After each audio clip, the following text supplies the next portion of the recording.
निधि झा बनी है तांगे वाली और तांगे वाली बन करके खूब रील्स बना रही हैं। हम आप सबको बता दें ये रील्स बनाने के लिए तांगे वाली नहीं बनी है। ये किसी फिल्म के शूटिंग के दौरान का बनाया हुआ रील्स है। किसी फिल्म की शूटिंग के दौरान जब निधि झा को समय मिला है तो उन्होंने बना डाली है 3-4 रील्स और सारे रील्स में निधि झा बहुत ही प्यारी और बहुत ही खूबसूरत लग रही हैं। निधि झा तो हर लुक में सुंदर लगती हैं, चाहे वो कोई भी कपड़ा पहने या कोई भी मेकअप करें। और इस तांगे वाली लुक में भी लोग इनको बहुत पसंद कर रहे हैं और इस वीडियो को बहुत पसंद कर रहे हैं और भर भर कर प्यार दे रहे हैं।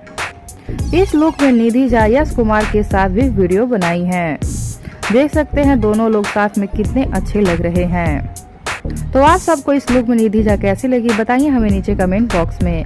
साथ ही वीडियो को लाइक कर लीजिए, चैनल को सब्सक्राइब कर लीजिए। वीडियो पसंद आया हो तो इसे ज्यादा से ज्यादा शेयर कीजिए।